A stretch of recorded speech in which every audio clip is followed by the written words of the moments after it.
new. It's just got some very light swirling in it. We'll be able to take the purple pad, which is it's pretty mild, and then we'll be able to take polishing pad. This is their polishing pad. They have a sealant pad. They're a green one.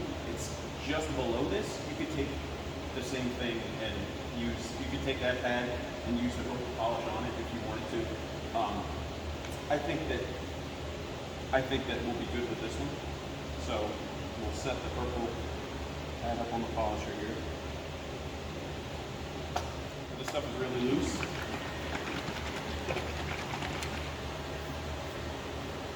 You don't need a lot of it either. I'll probably put 4 or 5 dots.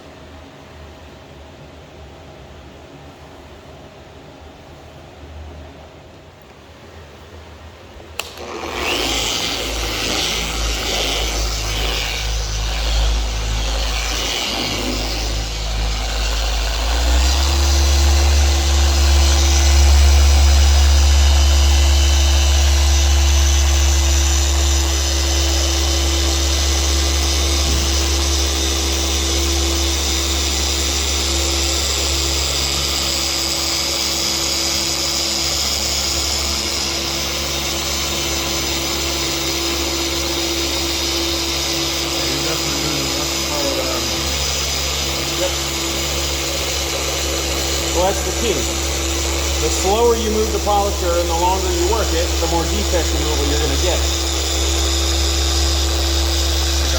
And ultimately, far less effort.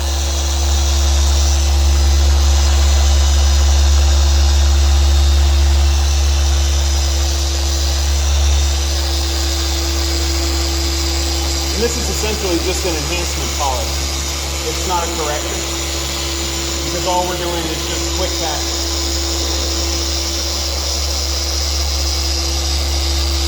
It's not labeled as a correction, but obviously you're going to get some correction out of it. Correct, right.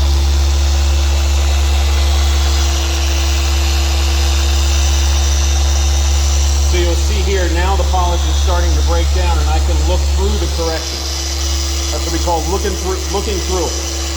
So a lot of people will want to watch this edge on the left where the polisher is going.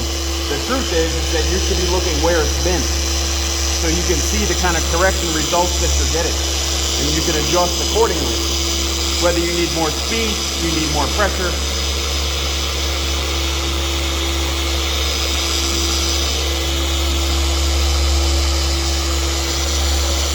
So these first 2 passes, we call these the focus pass, where we focus the majority of our effort and our energy into pressure on the polisher.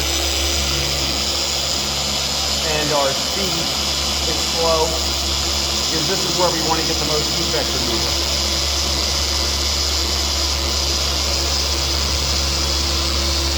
What's your general rule of thumb? 4 passes? Typically, it's all dependent upon what customer wants and what the car needs. Right.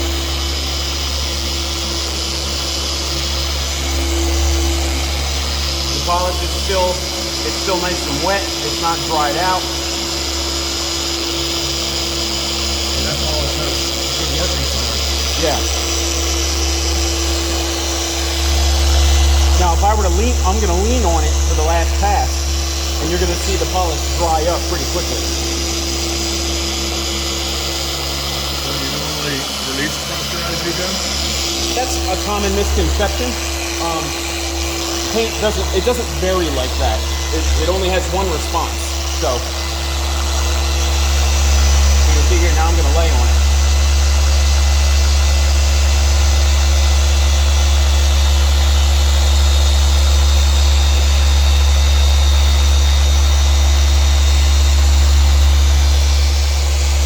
So you'll see now the consistency of the polish is changing. It's not as shiny, and now it's kind of more cloudy. That's the moisture evaporating out of the polish because I'm applying more pressure. More pressure means heat, and if you apply pressure and move slowly, that's more heat. So it's this balancing act you have to play between applying pressure and moving the polisher accordingly.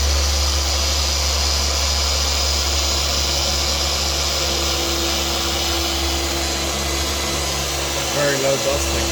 That's another great thing about the Collegeville stuff is that it's very low dust. It's none, or it's very low, if any.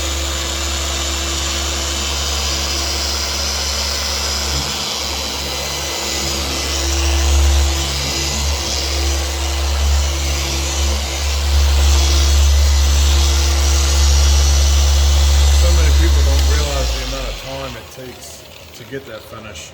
Exactly. You're talking about 5 passes there Yeah. in a 2x2 square.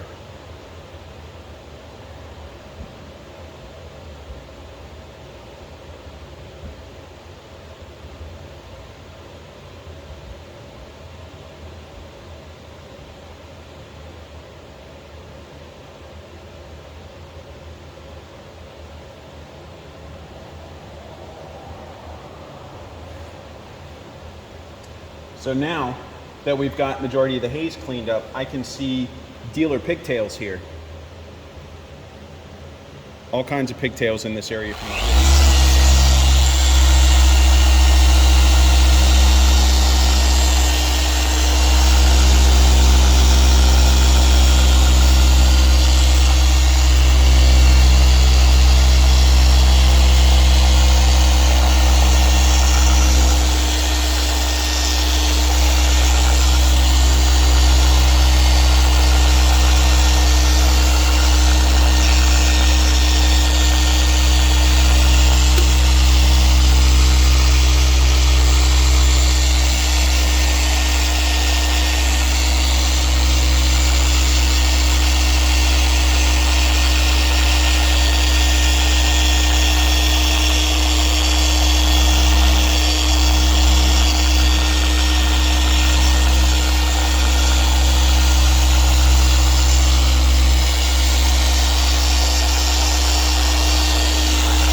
You'll see here, this is kind of what we started with. See all the defects? Mm-hmm. Just looks cloudy and dirty. And we move down here. Now, nothing. Metallic. All you see is that flake. We look up front, we see just about all the pigtails are gone. There's 1 or 2 little strays. Got plenty of metallic flake. So that's the power of that Collegeville M3 micro cut and micro cut pad.